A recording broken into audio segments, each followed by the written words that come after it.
We'll begin today's hearing with opening statements. Chair is now recognized for an opening statement. It was always about politics. And to get President Trump, they were willing to do just about anything. January 7th, 2023, Kevin McCarthy becomes Speaker of the House. 16 days later, Jack Smith issues a subpoena for his phone records. Phone records from 2 years prior for a 2-month time frame, Election Day 2020 to January 7th, 2021. Jack Smith and the Biden Justice Department get the phone records of the top Republican in government, the guy second in line to the president. They know who he called, who called him, when the call took place, and how long it lasted. You can pattern an individual's life. They know who the speaker talked to before big votes, who he talked to after big votes, when he calls his colleagues, when he calls his family. And to add insult to injury, they go to the judge with the subpoena for a gag order on the carrier. AT&T, don't tell your customer, the Speaker of the House, that you just gave his phone calls to Jack Smith and Joe Biden. And here's the kicker. They say to the court, we need this gag order because he's a flight risk. Someone might tamper with witnesses or with evidence. Are you kidding me? The Speaker of the House is going to run? They got my phone records for 2.5 years. Even the Democrats said this was wrong. But of course, we shouldn't be surprised. Democrats have been going after President Trump for 10 years, for a decade. And the country should never, ever forget what they did. Over the next few hours, we're going to hear a lot of yelling and screaming, I assume, from the other side. But we should never forget what took place, what they did to the guy we the people elected president twice. It all started in 2016 when they spied on his campaign. The Clinton campaign hired the law firm Perkins Coie, who hired the public relations firm Fusion GPS, who hired a foreigner, Christopher Steele, to put together the fake dossier. Bunch of garbage in that document, but that was used by Jim Comey's FBI. And we all know Jim Comey. He was the guy who just last year was strolling along the beach when the good Lord had the waves wash up on shore seashells in the formation of 8647. That guy took that dossier to the FISA court, lied to the court, and then spied on the other party's campaign. This, of course, led to the Mueller investigation. 2.5 years, 19 lawyers, 40 agents, $30 million to find nothing. No conspiracy, no coordination whatsoever. Then it was impeachment 1, the anonymous whistleblower. We couldn't even know who was bringing the charge against the guy they were trying to take it, the guy we elected, who were they trying to kick out of office. We couldn't know. Secret hearings in the bunker, in the basement of the Capitol.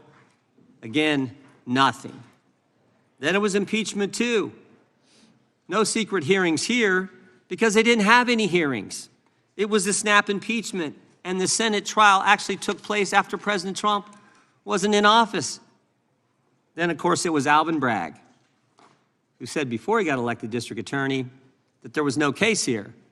Then he gets elected and changes his mind when the left starts pressuring him to go after President Trump. He hires Michael Colangelo, former Democrat National Committee consultant, and the number 3 guy at the Department of Justice. And then, of course, it's Fani and Nathan, Fani Willis and Nathan Wade in Fulton County, Georgia. We actually deposed Mr. Wade, one of the most interesting depositions I've sat through. We said to him, you know, you billed taxpayers in Georgia thousands of dollars for meetings in D.C. with the January 6th committee and with the Biden administration. And we asked him some questions. Who'd you talk to, Mr. Wade? He couldn't remember. We said, where'd you meet? Did you meet the Capitol? Did you meet the White House? Where'd you meet? Couldn't remember that either. We said, were these meetings in person, on the phone, or did you have a Zoom meeting? Couldn't remember, couldn't remember, couldn't remember. We finally just asked him, did you really come to D.C. and meet people? He said, oh yeah, I came. And I billed the taxpayers. I know I came, just no idea who he talked to or what he did. And then there was the raid on President Trump's home. You know, where they searched Barron's room and the First Lady's closet. In our deposition with Stephen D'Antuono, head of the FBI Washington field office, he told us none of the normal process, none of the normal protocol was followed in the investigation. He said, first of all, the case was run out of D.C. Normally you run it out of the Miami field office. No, we're going to run it out of D.C. He said he recommended, and the people in the FBI at the time in the Washington field office recommended they give the president notice before they do the search, or at least when they got there, before they start the search, call the president's lawyers, ask them to come there and meet them and conduct the search together. Again, the answer from Maine Justice was no. Which brings us back to Mr. Smith. On November 18th, 2022, 3 days after President Trump announces he's running for president, Attorney General Garland names Jack Smith special counsel. One of the first things Mr. Smith does is put on his team the very people responsible for the raid on President Trump's home. The very people. And then Jack Smith also puts on his team the people responsible for getting the phone records of dozens of members of Congress. People like Thomas Wyndham, who, when we deposed him, took the fifth 71 times. We've actually referred him to the Justice Department for obstructing our investigation. Jack Smith then gets a gag order in his investigation on President Trump from Judge Chutkan without filing a single affidavit with the court from a witness or a potential witness that they felt threatened by statements from the president. Stop and think about it. Jack Smith restricts the speech of the former president while he's a candidate for president. Thank goodness Mr. Smith was slapped down on appeal and the order was changed. In fact, just 2 weeks ago, the Washington Post editorial page, Jack Smith would have blown a hole in the First Amendment. I just want to read 2 sentences from this. Mr. Smith seemed unconcerned about interfering in the democratic process by seeking to muzzle a candidate for high office. 3 appellate judges, all nominated by Democrat presidents, ruled that Mr. Smith's proposed gag order infringed on President Trump's First Amendment rights. And of course they did. And this wasn't the only time Mr. Smith lost in court. In the classified documents case in Miami, Judge Cannon held that Mr. Smith was not permitted to be special counsel. Jack Smith was never properly appointed. In fact, he couldn't be properly appointed because he was never confirmed by the Senate for any position in the executive branch as the law requires. Here's what Judge Cannon stated.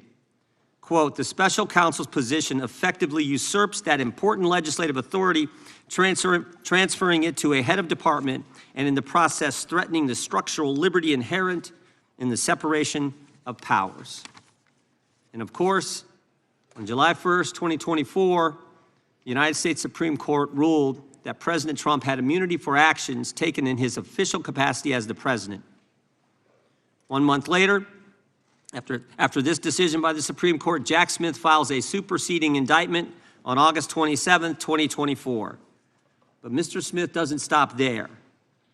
He does something unprecedented. On October 2nd, he files a motion with the court before President Trump's defense counsel has even responded to the indictment. Everyone knows the normal process is the government indicts, the defense responds with some motions, and then the government responds to the defense. But Mr. Smith skips the second step. And the brief that he files is 165 pages, almost 4 times the court limit. Even liberal Judge Chutkan, who's given Jack Smith everything he's asked for in the course of this investigation, even she called it atypical and irregular. Now, why would Jack Smith do that? Why would he abandon proper procedure? Why would he ignore court rules? Why would he do that? Because he's running out of time. There's an election around the corner.